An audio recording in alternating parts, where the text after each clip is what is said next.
Hello friends, welcome to our YouTube channel. मैं पूजा ढिल्लो। आज हम BEd second year first book का जो आपका चैप्टर है वो स्टार्ट करने जा रहे हैं, जिस बुक का नाम है आपका नॉलेज एंड करिकुलम, ज्ञान और पाठ्यक्रम। इसके अंदर प्रकृतिवाद के सिद्धांतों का सविस्तृत वर्णन करें, इस क्वेश्चन का हम आंसर करने वाले हैं आज। यह आपका 16 मार्क्स में क्वेश्चन आता है जो कि पिछले साल आया हुआ है। तो सबसे पहले इसकी हेडिंग आप डालेंगे प्रकृतिवाद। प्रकृतिवाद क्या होता है, इसका अर्थ आपको लिखना है। तो प्रकृतिवाद का अर्थ हिंदी में प्रकृतिवाद दो शब्दों से मिलकर बना होता है, जैसे प्रकृति जमा वाद, यानी प्रकृति से आपका हो गया नेचर और वाद मतलब उसके बारे में। तो इसका अर्थ क्या होगा? वाद का अर्थ होता है विचारधारा। प्रकृति के प्रति क्या विचारधारा है लोगों की। ये प्रकृति के कई रूप हैं। भौतिक प्रकृति, बालक की प्रकृति। प्रकृति का अर्थ है वह कृति जो स्वाभाविक रूप से या प्रकृति रूप से विकसित हो, मतलब बच्चे के अंदर जो प्राकृतिक रूप या फिर उसके स्वभाव से जो विकसित हो रहा है उसके बारे में बात की गई है, जिसकी रचना में मनुष्य को कोई सहयोग नहीं होता। मतलब जिस चीज़ की रचना यानी जिस चीज़ को सीखने समझने में किसी भी दूसरी चीज़ की सहायता ना लेनी पड़े, उसे आप कहेंगे प्रकृतिवाद। भौतिक प्रकृति बाह्य प्रकृति है जो कि हमेशा सृष्टि का मूल कारण माना जाता है। जो भौतिक प्रकृति होती है वो हमारा बाह्य वातावरण जो होता है उसको लिया जाता है इसके अंदर, जैसे कि हमारा आस पड़ोस, हमारा जो वातावरण है, वो सब जो हमारे आसपास घटित हो रही हैं चीज़ें, उनमें इसमें प्रकृति के उन नियमों का लिया जाता है जिनके कारण इस संसार की वस्तुओं का निर्माण होता है, जैसे कि आपका जल, वायु, अग्नि, ये सभी। प्रकृति के नियम सदा एक से रहते हैं, इसमें कोई परिवर्तन नहीं होता। तो प्रकृति का जो नियम है वो हर एक इंसान के लिए सेम होता है, किसी के लिए बदलता नहीं है। परिभाषाएं अगर हम देखें प्रकृतिवाद की, तो रॉय के अनुसार प्रकृतिवाद क्या होता है? प्रकृतिवाद को परिभाषित करना बहुत कठिन है क्योंकि यह विभिन्न अर्थों में प्रयुक्त किया जाता है। तो रॉय कहते हैं कि प्रकृतिवाद को डिफाइन करना इट नॉट सो इजी, आसान नहीं है, क्योंकि इसके अलग अलग अर्थ प्रयुक्त किए जाते हैं अलग अलग जगह पे, मतलब अलग अलग वातावरण में। पैरों के अनुसार क्या है प्रकृतिवाद? तो प्रकृतिवाद विज्ञान का दार्शनिक सामान्यीकरण है। विज्ञान के सिद्धांत का दर्शन की समस्याओं के लिए प्रयोग है। मतलब विज्ञान में जो समस्याएं आती हैं या जो भी चीज़ है उनका एक दृश्य है।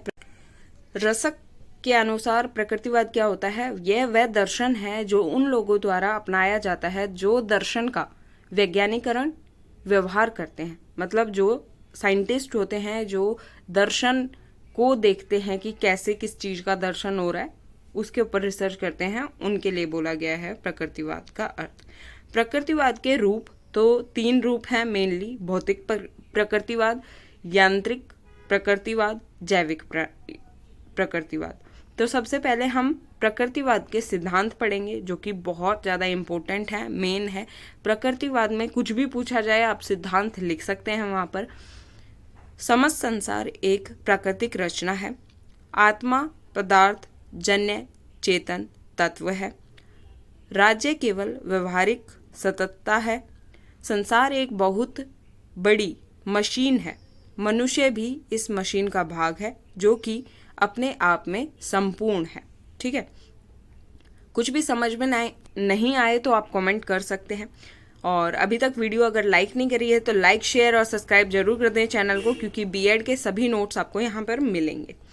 जीवन प्राणीहीन पदार्थों से विकसित होता है तथा भौतिक व रासायनिक पदार्थों का समूह होता है। तो ये आपको समझ में आ गया होगा कि जीवन जो है हमारा वो प्राणहीन पदार्थों से विकसित होता है, मतलब ऐसे चीज़ों से बना होता है, विकसित होता है यानी विकास होता है उसका, जो कि प्राणहीन होते हैं, तथा भौतिक और रासायनिक पदार्थों का समूह होता है। हमारे अंदर बहुत सारे रासायनिक और भौतिक पदार्थ हैं जिनसे मिलकर हमारा शरीर बना है। मनुष्य की शारीरिक शक्तियाँ प्रकृति के अनुसार सीमित हैं। वह अपनी जन्मजात शक्तियों तथा मूल प्रवृत्तियों के अलावा और कुछ नहीं कर सकता। मतलब जो मनुष्य है उसकी जो शक्तियां हैं वो एक निर्धारित शक्तियां होती हैं, मतलब एक हमारी मैक्सिमम पावर्स बोल सकते हैं हम, उसके अलावा हमारे पास कोई पावर्स नहीं है। जो हमारे दुनिया में सबसे ज़्यादा पावरफुल है, चाहे वो माइंड से है, चाहे वो बॉडी से है, किसी भी तरीके से, तो वो मैक्सिमम पावर होती है एक मनुष्य की। मनुष्य अपनी प्रकृति के अनुसार पृथ्वी का उच्चतम पशु है। ठीक है, तो हम क्या है, हम अपनी प्रवृत्ति के हिसाब से प्रकृति का सबसे उच्चतम पशु यहाँ क्यों बोला गया है, पशु यानी जीव हो गया। ठीक है, अतः मनुष्य का विकास पशु से हुआ है।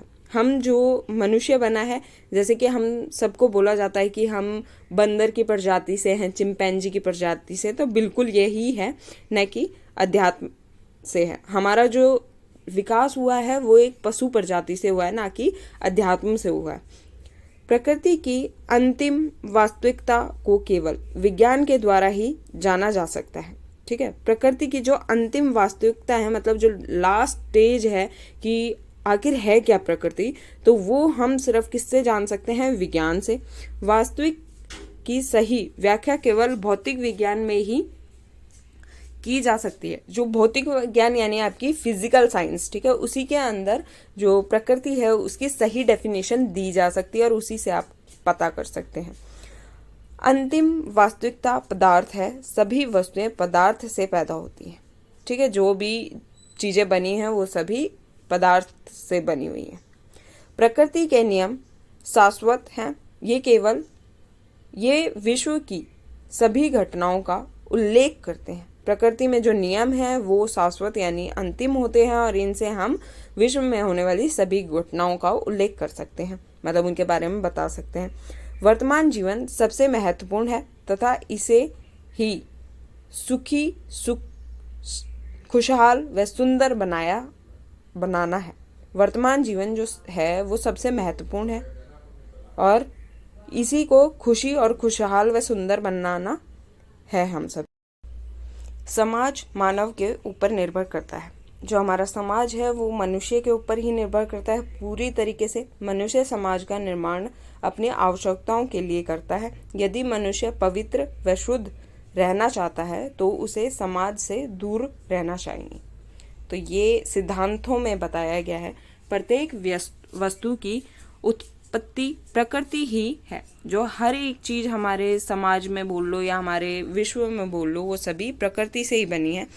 अंत में प्रत्येक वस्तु प्रकृति में ही मिल जाती है और ये लास्ट में क्या होगा, प्रकृति के अंदर ही मिल जाएगी, मतलब बनी भी इसी से और आखिर में मिल भी इसी में जाएगी।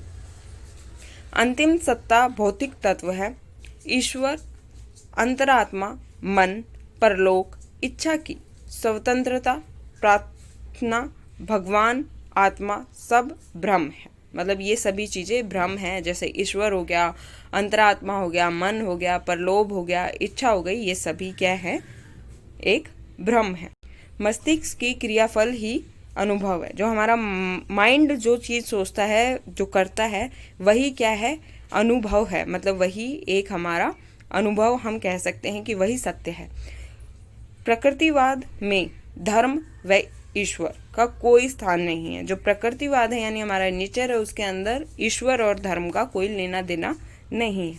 ज्ञान व सत्य का आधार इंद्रियों का अनुभव है। जो हमारा ज्ञान है, जो हमें नॉलेज मिली है, जो ट्रस्ट है, ट्रुथ है, वही क्या है, हमारी इंद्रियों का अनुभव है। अगर हम सच्चे हैं, सच्ची चीज़ें देख रहे हैं और हमें ज्ञान है, ज्ञानी लोगों के साथ हम बैठ रहे हैं, तो हमारी इंद्रियां भी क्या होंगी, अच्छी होंगी और ज्ञान की बातें वो सोचेंगी और करेंगी। ब्रह्मांड की रचना एक प्राकृतिक क्रिया है। जो हमारा विश्व है या हमारा जो पूरा संसार है, वो जो बना हुआ है, वो एक प्राकृतिक क्रिया है जिसके द्वारा वो बना है। यह भौतिक संसार ही सत्य है। जो हमारा भौतिक संसार है यानी फिजिकल, जो साइंस बोल देंगे या फिजिकल जो भी चीज़ है, वो सभी सत्य हैं, वही ट्रुथ है। संसार का कर्ता व कारक दोनों ही प्रकृति है। मतलब जो करने वाला है और जो होने वाला है, वो सभी हमारा प्रकृति पर निर्भर करता है। मानव की मूल प्रवृत्ति पशुओं के समान होती है। ठीक है, प्रकृतिवादियों के अनुसार मनुष्य दुखी इसीलिए है क्योंकि वे सभ्यता व संस्कृति के चक्रों में पड़कर प्रकृति से दूर हो गया। मतलब मानव जो मनुष्य है वो दुखी इसीलिए होता है क्योंकि वो मोह माया में पड़ जाता है, या फिर मतलब किसी भी तरीके से वो फंस गया है और जो नेचर है उससे दूर हो गया है। इसी वजह से जो मनुष्य है वो दुखी रहता है। प्रकृतिवाद अंग्रेजी शब्द का नेचुरलिज्म का हिंदी रूपांतरण है, जो दो योग से बना हुआ है, जिसके अंदर नेचुरल प्लस इज्म है। इसमें नेचुरल का अर्थ प्रकृति से संबंधित है, इज्म का अर्थ है यहाँ पर सिद्धांत प्रणालीवाद से संबंधित है। ठीक है, इस प्रकार प्रकृति से संबंधित सिद्धांतों का अध्ययन ही प्रकृतिवाद कहलाता है। ये एक तरह से डेफिनेशन भी हो गई और इसके अंदर आप इंक्लूड कर सकते हो। यह मनुष्य की प्रकृति का अंग है। प्रकृतिवाद आध्यात्मिकता के विपरीत है। प्रकृतिवाद आत्मा और पदार्थ का अंग मानती है। ठीक है, जो प्रकृतिवाद है वो आत्मा और पदार्थ का एक अंग माना जाता है। प्रकृति पर ही सब कुछ है, इससे परे कुछ नहीं है और इससे ऊपर कुछ भी नहीं है। ठीक है, तो निष्कर्ष क्या निकलता है इस चीज़ का कि अतः हम कह सकते हैं कि प्रकृतिवाद और हमारी जो संस्कृति है एक दूसरे से जुड़े हुए हैं। इन्हें एक दूसरे से अलग नहीं किया जाना चाहिए, एक साथ रखना चाहिए और हमें संस्कृति को अपनाते हुए प्रकृति को भी अपनाना चाहिए। ऐसा नहीं है हम नेचर को भूल गए हैं पूरी तरीके से और हम सिर्फ संस्कृति को अपना रहे हैं, और कुछ लोग ऐसे हैं जो सिर्फ नेचर को अपना रहे हैं और संस्कृति को भूल गए हैं। तो ये दोनों बैलेंस रखना चाहिए इन दोनों के अंदर, प्रकृति में और आपके संस्कृति में, तभी जो हमारा क्या बोलेंगे नेचर है वो सुरक्षित रहेगा और हमारे जीवन जो चर्या है वो भी सफल और सुरक्षित और खुशहाल रहेगी। सो भाई नेचर से लव करिए जितना हो सके। बाकी do like share and subscribe my channel. Thank you so much. Have a great day. Take care.